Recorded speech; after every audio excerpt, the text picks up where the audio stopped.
Audio Jungle.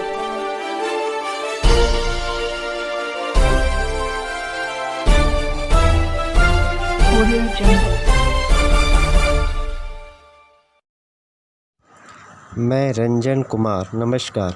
अभी आप देख रहे हैं कंचन न्यूज़। इसे लाइक, सब्सक्राइब एवं बेल आइकॉन दबाना ना भूलें ताकि न्यूज़ का नोटिफिकेशन सबसे पहले आपके पास पहुंचे। अब चलिए खबरें विस्तार से। दोनों जिला के जिलाध्यक्ष जी, सभी प्रकोष्ठ के अध्यक्ष जी,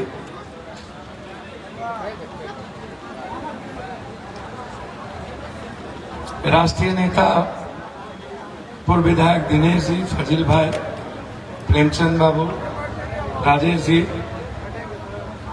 और यहाँ के सभी जनप्रतिनिधि, पूर्व मुखिया, जिला पार्षद, पूर्व जिला पार्षद और अध्यक्षता कर रहे जिला पार्षद उपाध्यक्ष जी, पूर्व मुखिया भोला बाबू या अन्य कई सम्मानित हमारे परिवार के सम्मानित कई नेता जो नीचे बैठे हैं, इसमें लगभग मेरे परिवार और हम लोगों से कहीं न कहीं एक पारिवारिक और व्यक्तिगत रिश्ता है। पूर्णिया घर है, कटिहार ननिहाल है, मेरा नाना का घर मनसाई है। हम कजरा में भी पढ़े, कटिहार डीएस कॉलेज में भी पढ़े, सलमारी में भी पढ़े। सलमारी कॉलेज के प्रोडक्ट थे इंटर के। और यह इलाका जो आज आप लोग हैं, हमारे लिए ईश्वर और पिता की तरह ही नहीं है, बिल्कुल उससे ऊपर है।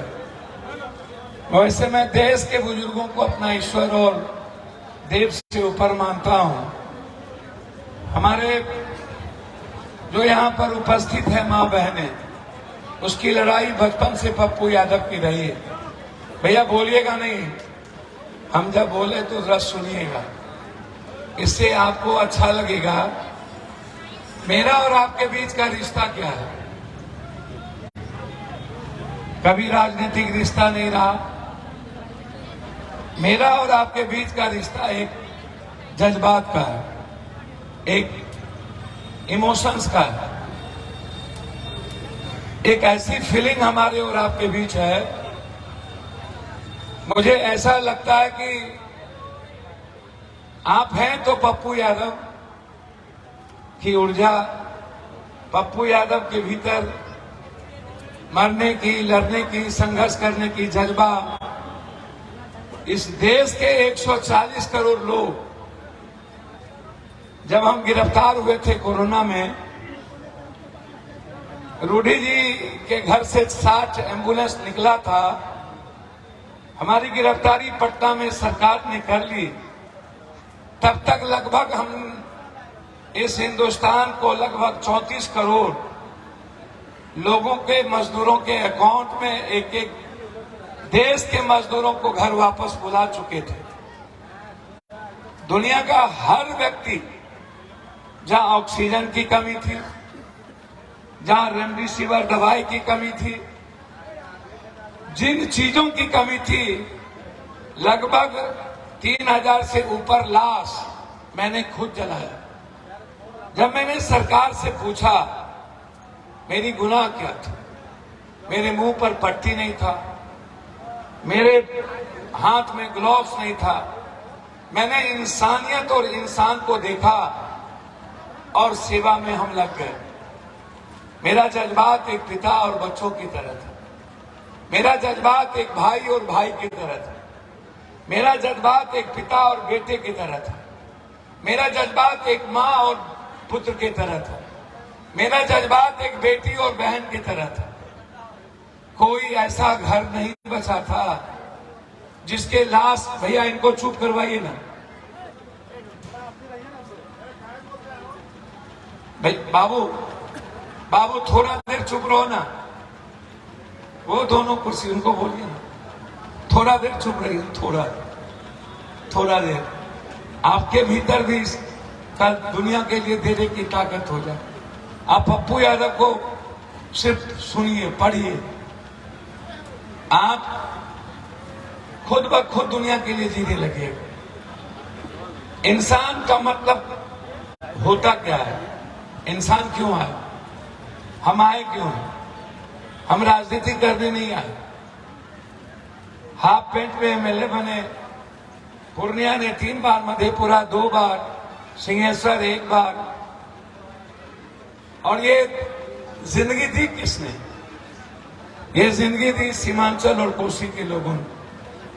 आज जो हम कभी कभी, हमारे एक मित्र ने हमसे फोन करके आज कहा कि कोरहा के लोग अपने को बहुत उपेक्षित महसूस करते हैं। कोरहा के लोगों का सम्मान बिल्कुल है दृष्टि से देखा जाता है। मैं आपसे एक सवाल पूछता हूं, जब इस भारत के हर हिस्से से कोटा में एक एक बच्चे जब तिल तिल करके रो रहे थे, प्रधानमंत्री से उम्मीद लोगों ने छोड़ दी, तो सिर्फ एक ही उम्मीद थी, पप्पू यादव। ट्रेन लेके कोटा कौन पहुंचा? अकेला पप्पू यादव। 3 ट्रेन। किसी ने हमें पैसा नहीं दी। ये उम्मीद जगी किसके लिए? ये उम्मीद जगी कोरहा कटिहार आपके कारण। जिस पप्पू को आपने पैदा करके पूरी दुनिया की उम्मीद बना दिया हो, और आप सोचिए कि आपका उम्मीद कौन है, तो आप तो मेरे दिल में रहते हैं। भगवान है। भगवान कभी दूर रहता है, ईश्वर अल्लाह कभी दूर रहता है। मैं आपको कभी इंसान के रूप में नहीं देखा। हर गरीब के, मेरा हाथ हर गरीब के पैर पर होता है। दुनिया में मैंने शायद कोई ऐसा परिवार और घर बचा हो, शायद, जहां पहुंचने का प्रयास संकट में, जब भी कोई क्राइसिस परिस्थितियां आई, संकट आया किसी व्यक्ति के जीवन में, मैंने कोशिश की 12 घंटा, 6 घंटा, 14 घंटा, 24 घंटा के अंदर उसके घर पर पहुंचो।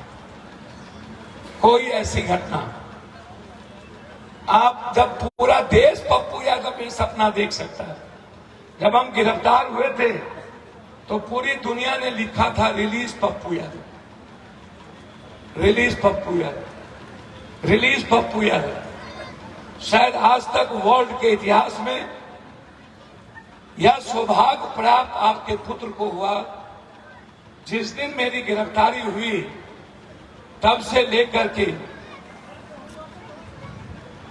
48 घंटे तक पूरी दुनिया ने लिखा कि ये गलत किया गया पप्पू यादव के साथ। पूरी दुनिया को उम्मीद, पटना, पूरा भारत छोड़ दिया। दिल्ली में ऑक्सीजन नहीं मिलने लगे। पूरी दुनिया से उठा उठा करके मैंने दिल्ली को ऑक्सीजन भेजा। पटना जब कंप्लीट रूप से भूख से बच्चे अरबपति खरबपति बिलखने लगे, मैं 12 दिनों तक सोया नहीं। ड्राइवर भाग गए, जेसीबी खुद चलाई, खुद ट्रैक्टर चलाया, खुद खाने उठाए, खुद कंधों पर दूध लिया, खुद ब्रेड ली। और 12 दिनों तक जब सारी उम्मीद और सपने और विश्वास खत्म हो गए थे, तो एक ही विश्वास था, एक ही उम्मीद, एक ही सपना था, और वो था कोरहा के बेटा पप्पू यादव का। सिर्फ पप्पू ही हमें बचा सकते। ताली मत बजाइए, सिर्फ सुन लीजिए। आपको क्या लगता है, दुनिया में कोई ऐसा इंसान, हर आदमी, हमने जिनको नहीं जाना, एक ही इंसान है, वो है पप्पू यादव। बंबई में पप्पू, फिर ये तो घर है मेरा, आप मेरे हैं, मैं आपके बगैर कुछ नहीं हूं। मैं दुनिया में एक इंसान हूं, मैंने कभी किसी व्यक्ति से डरा नहीं। हम हर गलत लोगों के खिलाफ लड़े। इस बीच में आपके यहाँ 3 मर्डर हुई, हम तीनों मर्डर में आए। तीनों मर्डर में हमने न्याय दिलाने की कोशिश की। बच्चे मर गए, बेटे को मार दिया गया, कहीं घटना घट गई, कहीं आग लग गया, कई लोग भिलक रहे थे। हमेशा जब कोई ऐसी परिस्थितियां आई, अब आप हमको बताइए, बिजली के सवाल पर जिस डीएसपी ने गोली चलाया, पप्पू यादव नहीं होता, उस डीएसपी की पैरवी इतनी थी आप अंदाजा नहीं कर सकते थे। मैंने प्रूव किया कि डीएसपी के बॉडीगार्ड ने गोली चलाया और ये जांच में आ गया। सारे जनप्रतिनिधि, मुखिया, ब्लॉक प्रमुख, नगर उप सभापति, सब पर केस कर दिया। सबके घर में पुलिस गई, सबके परिवार को झकझोर दिया। पप्पू यादव को लड़ना पड़ा, सारे केस को रुकवाना पड़ा, कटिहार को बंद करना पड़ा, कोरहा को चुनौती में लेना पड़ा, बारसोई को। तब कहां चले गए नेता लोग? कांग्रेस के नेता इसी कटिहार से, माले का नेता इसी कटिहार से। जो लोगों को गोली लगी उनके शरीर को कोई छोड़ने वाला नहीं था। किशनगंज में थी, सलमारी में थी, सिल्लीगुड़ी में। जाइए उस रियाज की मां से पूछिए उसकी इलाज कैसे हुई। जाइए उस सोनू शाह के पिता से पूछिए कि आपकी उम्मीद रुक गई थी तो पप्पू यादव ने आपको सपना क्यों दिखाया। एक ही बात, बच्चे थे जिसको गोली लगी, जिहाद या क्या नाम था, जाइए पूछिए कि आपके घर में चुल्ली कैसे जड़ी। यदि इस बिहार और देश में जब कभी कोई संकट आता है तो एक ही न्याय की उम्मीद होती है पप्पू। एक ही जिंदगी को मुस्कुराने का अवसर होता है पप्पू, और एक ही सारी व्यवस्थाओं को, सिस्टम को चैलेंज करने की का नाम होता है पप्पू। आज नीतीश कुमार जी भी फोन करे, मुख्यमंत्री हैं, किसी अस्पताल में मैं भी फोन करता हूं, किसी का बच्चा 4 लाख रुपया बंधक बना करके हो, किसी की मां का लाश हो, पप्पू यादव फोन कर दे और मुख्यमंत्री जी भी फोन कर दे। इसीलिए नहीं कि मुख्यमंत्री जी की बात नहीं सुनेगा, इसीलिए अस्पताल के मालिक ये सोचते हैं मुख्यमंत्री जी ने किसी के कहने पर कह दिया होगा, भूल जाएंगे, दोबारा फोन नहीं आएगा, क्योंकि ये बड़े अस्पताल वाले मंत्री नेता से मिले होते हैं, सिस्टम से मिला होता है, पदाधिकारी से मिला होता है, इसलिए दोबारा फोन नहीं आएगा। पप्पू यादव के फोन जाने का मतलब है उसके मन में यह बैठ जाता है, यदि इस व्यक्ति का फोन आया है, यदि हम 1 घंटे के अंदर किसी के परिवार को ना छोड़े, या तो वो आ जाएगा, ना उसको हम खरीद सकते हैं, ना हम उसको डरा सकते हैं, ना हम उसको मार सकते हैं, ना हम उसको मरवा सकते हैं। पप्पू यादव का मतलब है इस दुनिया का सबसे निहायत एक ऐसा इंसान जो सिर्फ हर काम ईश्वर के लिए करता है। मैं ईश्वर को, मैं सिर्फ आपको देखता हूं।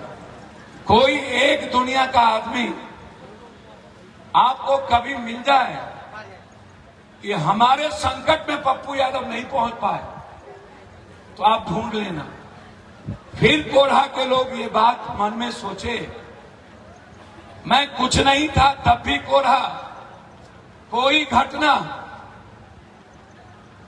समाज का जिन लोगों को आप बनाते हो उनसे पूछो, क्या कोई न्याय के लिए कहीं जाता है?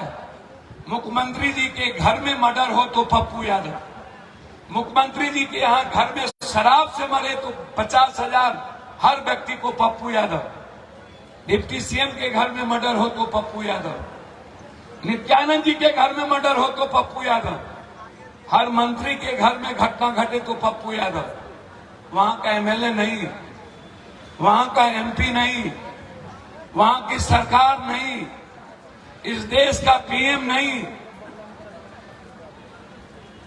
कोटा में हर बच्चे जब टूट गए थे, अकेला जाना पड़ा। कोई ऐसी घटना, मैं कोढ़ा के एक एक बुजुर्गों को यह विश्वास दिलाता हूं, शायद आपके पुत्र और आपके भाई और आपके परिवार की परछाई आपसे दूर होगा, मेरी परछाई 24 घंटा आपके साथ खड़ी रहती है। आप मेरे लिए भगवान की तरह हैं। जिस किसी ने भी कोढ़ा को पूर्णिया और कटिहार दोनों से अलग रखा, मैं आपको वचन देता हूं, कोढ़ा हमारी जिंदगी है और कोढ़ा को ऊंचा सम्मान देना पप्पू यादव की सबसे बड़ी विचार होगी।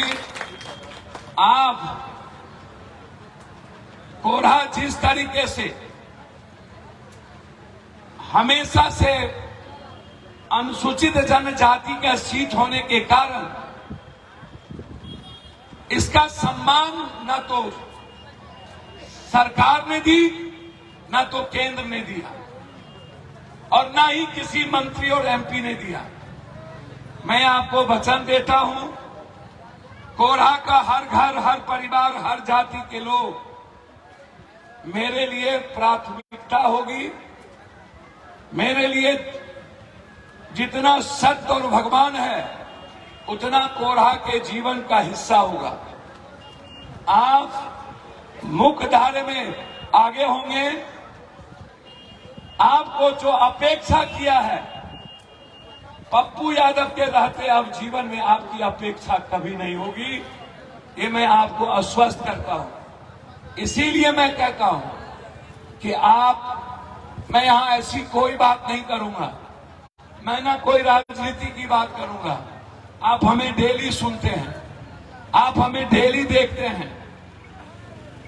परसों मैं जहां 3 मजदूर मर गए वहां जाऊंगा, जहां पर बड़े पैसे वाले लोग, फैक्ट्री वाले वहां हैं। कल कहीं और रहूंगा। मैं हमेशा पल पल, मिनट मिनट मैं सिर्फ इंसान को लिए ढूंढता हूं कि कौन संकट में है। मैं ढूंढता हूं, मुझसे कोई कहता नहीं है, मुझको कोई भेजता नहीं है।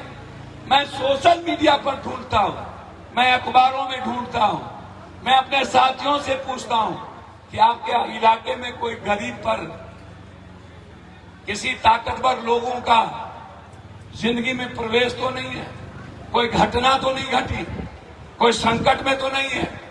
आप किसी एक दिन हमको बताओ, मुझको राजनीति करते कभी देखा? यदि मुझे राजनीति करनी होती तो हम दोगलई करते, हम भी दुनिया के सबसे बड़ा तेघड़ा बन जाते। आज मैं राजनीति कर लूं, थोड़ी सी दोगलई कर लूं तो कल ही मैं सीएम बन जाऊंगा। मैंने कभी अपने विचारों से समझौता नहीं किया। सीएम बहुत बड़ी बात नहीं होती है, नहीं होती है। आज पप्पू यादव को सीएम पीएम से ज्यादा लोग देखते हैं। आज पप्पू यादव को सीएम पीएम से ज्यादा उम्मीद करता है। कोई भी छोटी घटना घट जाए 2 मिनट में लोग सोचते हैं पप्पू यादव कब पहुंचे। कोई संकट आ जाए 3 मिनट में लोग सोचते हैं कि पप्पू यादव से मुलाकात कब होगी। ये कोई क्यों नहीं सोचता है कि मोदी जी से मुलाकात कब होगी। ये क्यों नहीं सोचता है कि मोदी जी मेरे यहाँ कब आएंगे, या कोई क्यों नहीं सोचता है कि नीतीश जी कब आएंगे। सिर्फ पप्पू के बारे में ही क्यों सोचता, कटिहार के एमपी के बारे में क्यों नहीं सोचता, कटिहार के एमएलए के बारे में क्यों नहीं सोचता, पूर्णिया के एमपी के बारे में क्यों नहीं सोचता। इस इलाके ने सब कुछ दिया। हम तो ना कभी मंत्री बने, ना मुख्यमंत्री, ना संतरी। यदि आज इस दुनिया में सबके चहेते और सबके बेटे बने, वो देन आपकी है कि आपने हमको दुनिया के लिए जीने सिखाया। आपने हमको सबका पैर छूना सिखाया। हमने कभी हाथ नहीं फैलाई आज तक। 57 के में हमारा जीवन अब जाएगा। 40 साल सड़कों पर बिताई मैंने, 40 साल हमने लाठी खाई है, 40 साल गोलियां खाई है, 40 साल सिस्टम के खिलाफ लड़े हैं, 40 साल माफिया अपराधी के खिलाफ लड़े हैं, 40 साल नेताओं के खिलाफ लड़े हैं। हम कभी डरे नहीं। सिर्फ डर, यदि हम कहीं झुके और डरे, वो सिर्फ आप हैं। आप यहां डर होता है। मैं जानता हूं मैं बहुत कुछ करना चाहता हूं, लेकिन मैं आपके कारण बहुत बेबाक भी नहीं रह पाता हूं। मेरे भीतर करने की जज्बा है। इसीलिए मैं आपसे, कोढ़ा को मैंने पहला कार्यकर्ता सम्मेलन क्यों रखा? 4-5 महीना पहले बनमनखी में हुई थी। तब मैंने एक भावनात्मक बात वहां कहा था, लेकिन जब चुनाव को 5 महीना पहले हुआ, पूर्णिया हम छोड़े नहीं। 10,000 लिफाफा छाप के वोट के हारने के कारण बाय इलेक्शन मधेपुरा लड़ना पड़ा और मधेपुरा हम गए। अगले बार हम पूर्णिया लड़ना चाहते थे, लेकिन कांग्रेस के नेताओं ने जिस तरीके से हम सम्मान करते हैं राहुल जी और उस परिवार का, मैडम चुनाव लड़ रही थी सुपौल से। अब इन लोगों को था कि यहां कांग्रेस के उम्मीदवार हैं, आप कहीं और खड़े होइए, लेकिन जहां कांग्रेस का उम्मीदवार है वहां आप छोड़ दीजिए। मैंने यह बात अपने कुछ मित्रों से कही। एक तरफ धर्म संकट, एक तरफ मैडम और एक तरफ कांग्रेस, और इस बीच में चुनाव लड़ना। मैं अगले बार ही ये निर्णय लिया था कि मैं पूर्णिया नहीं छोड़ूंगा, लेकिन पूर्णिया से हारने के बाद आप याद करिए, पटना बाढ़ आया, हम हार भूल गए। मधेपुरा के लोगों ने विधानसभा में केस हुई थी, हम नहीं जा सके, जिसके चलते कहा पप्पू जी चुनाव नहीं लड़ रहे हैं, जिन कारणों से हम हार गए। कोरोना आया, 6 महीना हम सड़कों पर रहे, घर भूल गए, घर के लोगों से हम 6 महीना नहीं मिले। 5 महीने तक परिवार के लोगों से मेरी मुलाकात नहीं हुई, मेरी बातचीत नहीं हुई। लेकिन कश्मीर से कन्याकुमारी एक एक लोगों को बचाने का प्रयास किया, एक एक लोगों के लिए जीने का प्रयास किया, एक एक लोगों की मदद करने का प्रयास किया। क्या कोई ऐसा आदमी आप बता दीजिए, जिस किसी बिहार के क्षेत्र में किसी को पैरवी कराना होता है, क्या आप अपने एमपी एमएलए के नजदीक जा पाते हैं? क्या उसकी पैरवी कोई बीडीओ सीओ कलेक्टर सुनता है? जिस देश में पीएम और सीएम की पैरवी ना सुने, उस देश में एमएलए एमपी की पैरवी सुनेगा? क्या हुआ? बारसोई के सारे मुखिया पर केस, 302 का केस, उड़ाने का केस, जिला परिषद पर केस। क्यों सारी सरकार खड़ी नहीं हुई? इंडिया के ही तो लोग थे, 34 लोग सामाजिक न्याय के मुखिया थे, जिला पार्षद थे, क्यों नहीं लड़ी? मैं इसीलिए आपसे कहना चाहूंगा, जब सारे एमएलए एमपी का क्षेत्र और मुख्यमंत्री पीएम का क्षेत्र, दिल्ली में किसी भी एमपी एमएलए और प्रधानमंत्री के यहां कोई व्यक्ति पैरवी को लेके नहीं जाता है, सीधा पप्पू यादव, हर फोन पप्पू यादव, हर चिट्ठी पप्पू यादव। और जो सामने होता है मेरे पास, वो मेरे लिए सीधा सीधी पिता और भगवान का रिश्ता होता है। मैं आंख से देखता हूं, हर लोगों से पर्सनली मिलता हूं, हर लोगों के एक एक लोगों का हालचाल पूछता हूं, एक एक लोगों के परिवार से जुड़ता हूं। आप बताओगे कोई ऐसा नेता या कोई ऐसा बेटा या भाई, कोई मुख्यमंत्री किसी पब्लिक से कभी मिलता हो? कोई देश का पीएम मिलता हो। और आप बताइएगा कि पप्पू यादव को आप जाते हुए हाथ देते हैं तब पप्पू, हम सोते कितना है? 2 घंटा, 1 घंटा, चलते कितना है? एक दिन में 22 घंटा, 18 घंटा, 600 किलोमीटर, 900 किलोमीटर, कभी इस कोने में कभी उस कोने में, कभी वहां 100 किलोमीटर पैदल चलो। अभी समस्तीपुर से पटना पैदल जा रहे हैं, मुजफ्फरपुर से 800 फैक्ट्री बचाने के लिए पैदल चल रहे हैं 2 तारीख से। जब बिहार का 13.5 करोड़ लोगों के हर जिम्मेदारी का एहसास पप्पू यादव को हो, बिहार के हर परिवार, लोग बोलते हैं जाति, कोई ऐसी जाति बताइए जिस जाति के लिए दुनिया में सबसे न टकराया हो पप्पू यादव। 5 कुशवाहा जाति के मुखिया को मार दिया। मैं कैंप करके अपराधी की गिरफ्तारी और अपराधियों को चैलेंज किया और मैंने सरकार को कहा यदि 1 सप्ताह के अंदर वो अरेस्ट नहीं हुआ, या तो हम मारेंगे या तो आप मारिए, चुनौती के साथ। जो अपराधी इंसानियत के लिए नजीर बन जाए, डर बन जाए, उसको मिटा देना चाहिए, चाहे वो जितना ताकतवर हो, कोई हो। मैं मानता हूं कि मुझको कानून कभी कभी इजाजत नहीं देती। मैं मानता हूं कि अब कितनी लड़ाई 57 में इन करूंगा 24 तारीख को। अब कब 22.5 साल 91 में एमपी बने थे, 90 में एमएलए, उसके पहले पंचायती राज व्यवस्था में जाना, फिर कॉन्ट्रबाइंड हो जाना। 83 से 23, 40 साल। कभी नेपाल की राजनीति में पप्पू यादव की जिम्मेदारी, तो कभी भूज में अकेला पप्पू यादव, जब भूकंप आया था तो 1-1 लोगों की सेवा। कभी साइक्लोन आया तो उड़ीसा में 14 दिन, कभी उत्तराखंड डूब गए तो पप्पू यादव 13 दिन, गांव का गांव गोद लेना। और बिहार के हर परिवार से आप बोलिएगा ना, एक पप्पू यादव सब पर भारी है या नहीं, आप जाके सोचिएगा। एक पप्पू यादव सारे सिस्टम को चैलेंज करता है कि नहीं, जाके सोचिएगा। हम रहे ना रहे, मैं आपको वचन देता हूं, जो पप्पू यादव का यहां पे एक बिल्ला लगा के रखेगा और ब्लॉक में उसको न्याय नहीं मिला, किसी भी न्याय पदाधिकारी, समझ लेना उसी दिन पप्पू यादव का जीवन खत्म हो जाएगा।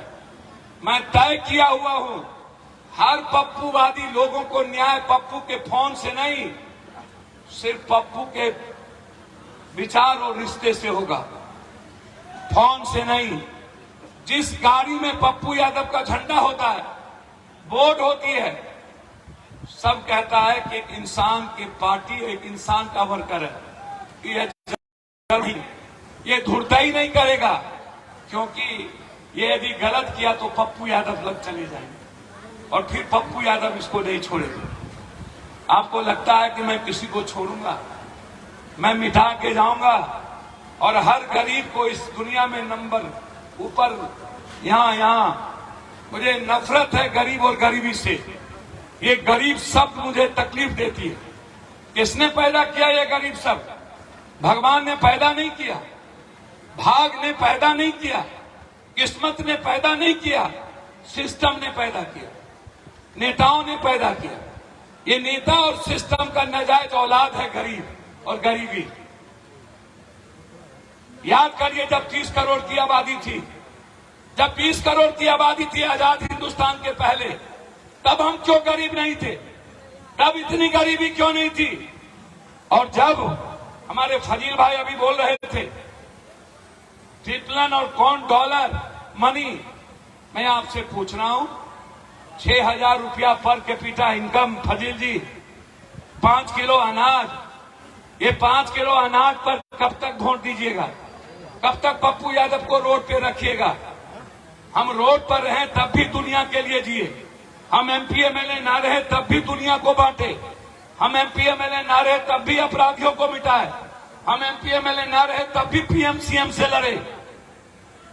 कब तक 5 किलो? जिस देश का पीएम यह कहता हो कि 84 करोड़ लोगों को हम 5 किलो अनाज देते हैं, मेरा ही टैक्स, मेरा ही अनाज, मेरा ही पैसा, हमारी ही बिल्ली, हम ही से भी हम ही जिताते हैं, हम ही टैक्स देते हैं, मेरा ही अनाज होता है, और 5 किलो हम पर खैरात बांट करके वोट की बात करता है। 6,000, ताली मत बजाइएगा, 6,000 रुपया एक व्यक्ति का इनकम मुख्यमंत्री जी कहते हैं। 92.2% लोग कहते हैं कि 6,000 रुपया मात्र उसकी आमदनी है।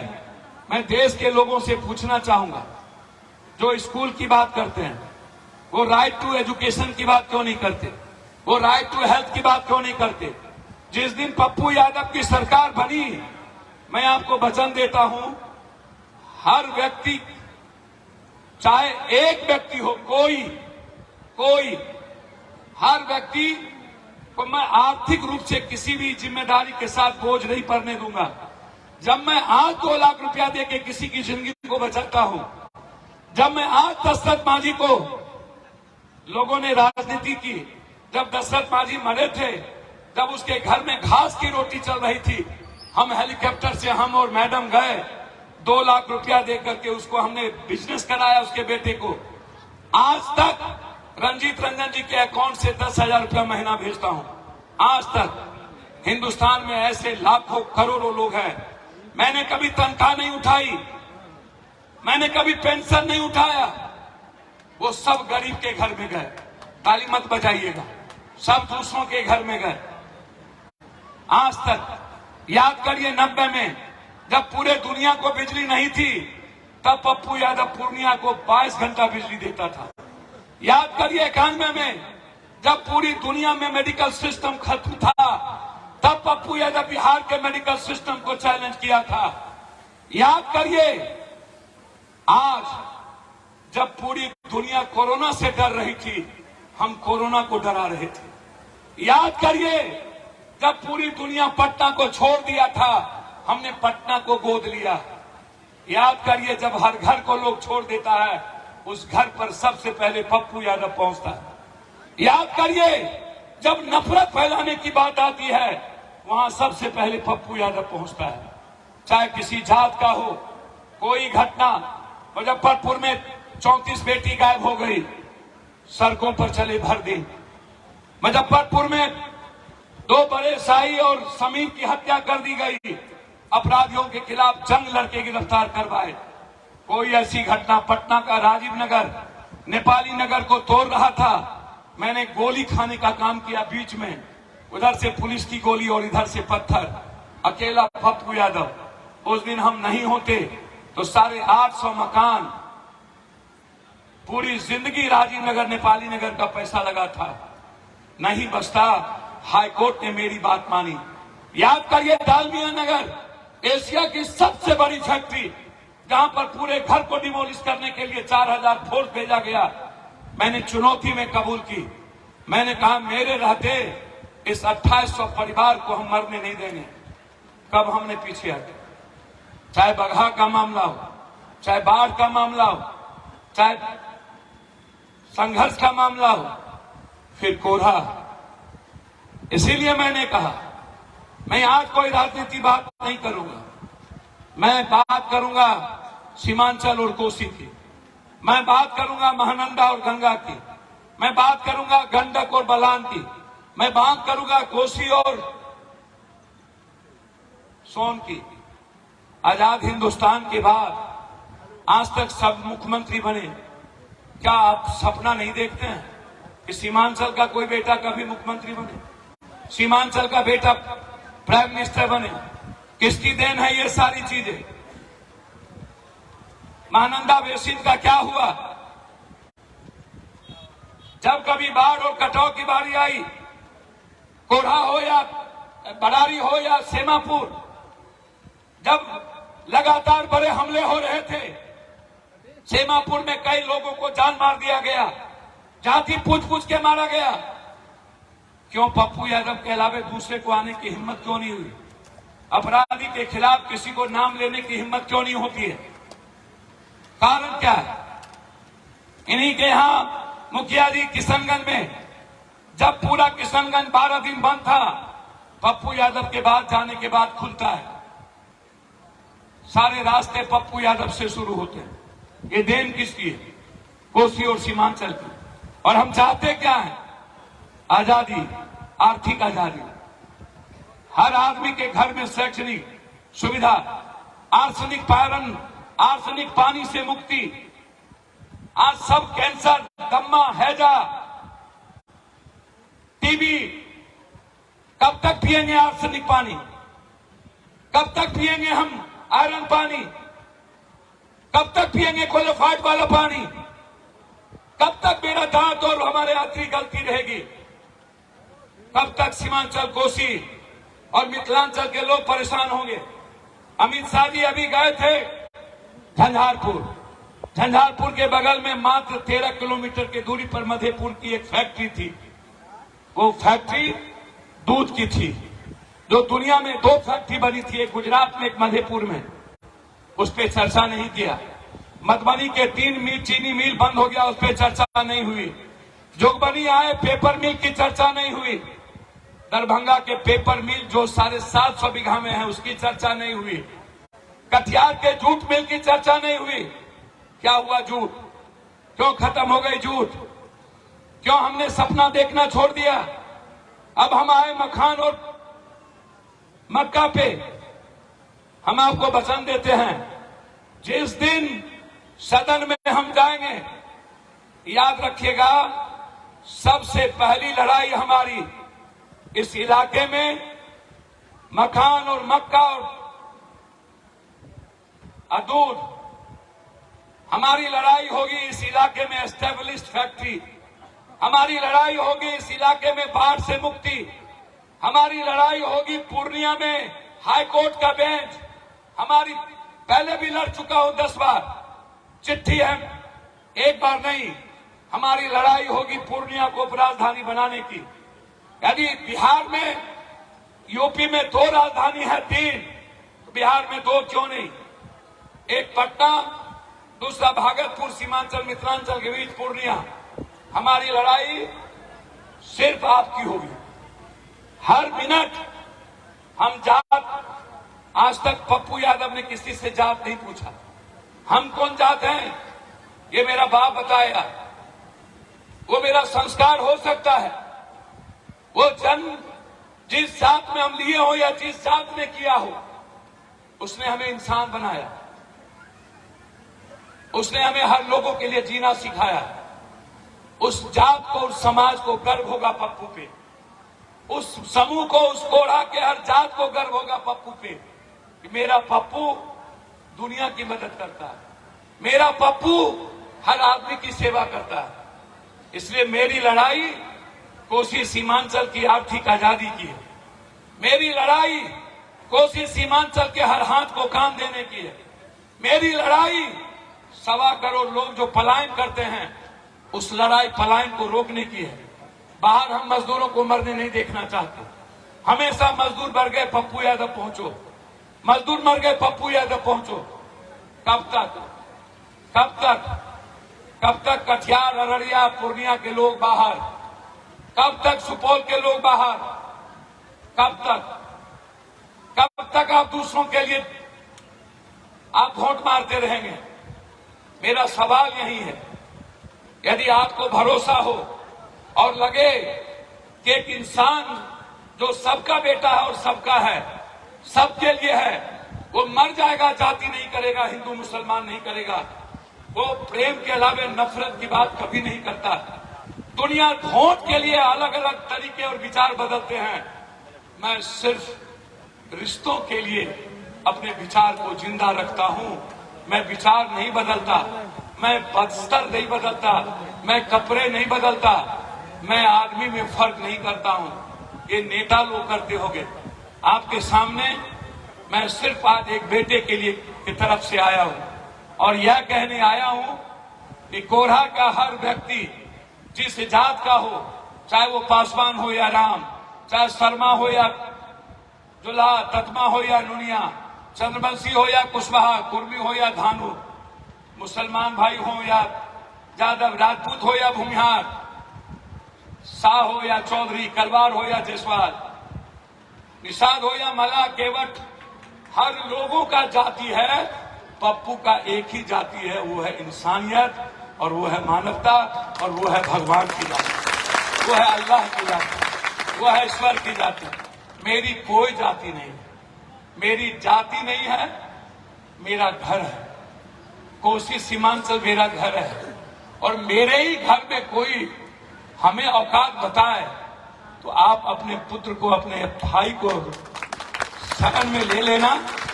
मैं हमेशा इस बिहार की विपक्ष की भूमिका निभाया हूं। मैं इस बिहार के सारे 13 करोड़ लोगों के आंसू पोंछे हैं। मैं इस बिहार के हर बच्चों की उम्मीद बना हूं। मैं इस बिहार का, चाहे बिजली की लड़ाई हो, मैं वचन देता हूं आपको, जो लड़ाई one nation one election in नेताओं का है, ये गलत।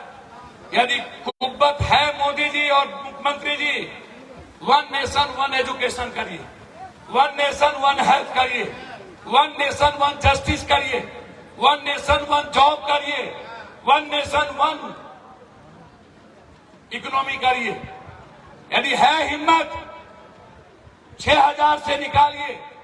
हम जिस दिन आएंगे, मैं आपको वचन देता हूं, जिस जाति का बुनकर हो या शेरशाबादी कुलैया हो या शेखरा शेख हो या पठान खान हो या मुसैर, निषाद हो या मला, जो जिस जाति का काम करता है, मखान, पप्पू यादव के आने के बाद ये 24 आप हमें दीजिए, 25 हम आपको देंगे। बिहार में आपको विश्वास दिलाता हूं, 24 एक बेटे को, यह द्वार है, दुनिया देखना चाहती है। और कोढ़ा यदि एक पिता के रूप में मेरे लिए खड़े हो गए, तो मैं बिना किसी के हाथ जोड़े, मैं पूर्णिया, जिस मट्टी ने पप्पू यादव के शरीर में मुटकन लगा करके एक संस्कार दिया जीने का और दुनिया के लिए मरने का, लड़ने का, वह पप्पू इसी पूर्णिया से भारत की आवाज बनेगा और हर नफरत को मिटाने की ताकत रखेगा। पहले भी मैंने मिटाया है, आगे भी नफरत के रास्ते को बंद करेंगे, मिटाएंगे, हर आवाज को कुचलेंगे जो इंसानियत के बीच, जाति और धर्म के बीच नफरत पैदा करेगा। इसीलिए हम आपके बीच आए और यही कहने आज आए।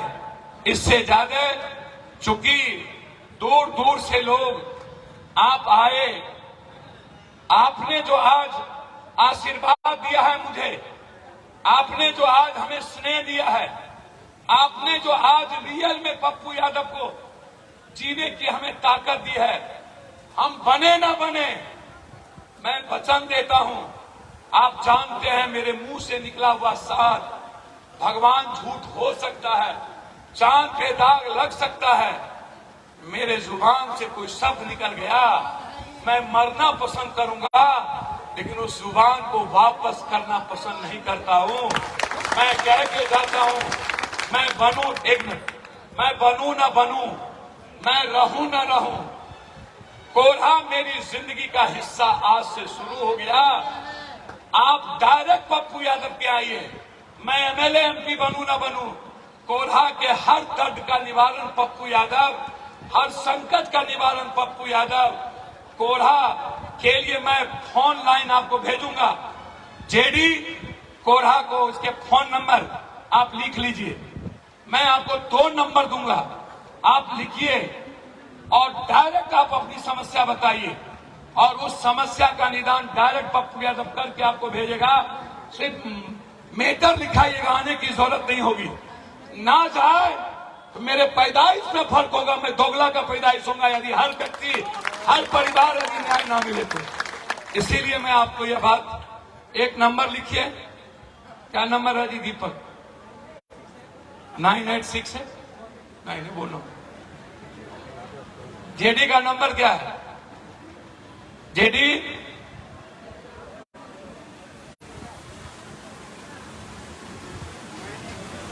नंबर बताओ।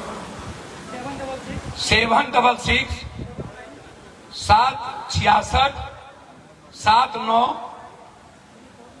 34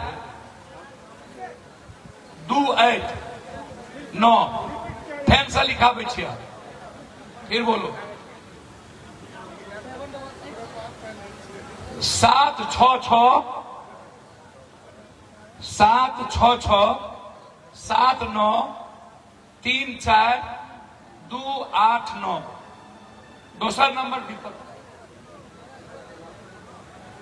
जो इमरजेंसी कभी भी हो, आप दो की बात करना है पप्पू यादव से, या दो 744 नहीं 74 888 888 7 4 3 8 2 4 7 7 5 7 4 3 8 2 4 7 7 5। ये दो नंबर मैं दे रहा हूं।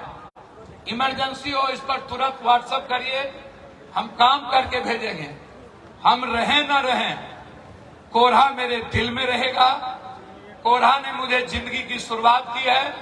दासी कटिहार के छात्र युवा प्रकोष्ठ के अध्यक्ष, पप्पू ब्रिगेड के अध्यक्ष, युवा शक्ति के अध्यक्ष और सारे पदाधिकारी, प्रखंड अध्यक्ष, फलका प्रखंड अध्यक्ष, महिला अध्यक्ष और सारे लोग जिस तरीके से कोढ़ा के एक एक गांव जाकर बुजुर्गों और युवाओं को आप अपनी ओर किया है, इसके लिए मैं आपको दिल से धन्यवाद देता हूं। और मैं आप सबको, मां को मैं पैर छू के प्रणाम दीजिए। अरे वहां दीजिए। आपको मैं भरोसा देता हूं।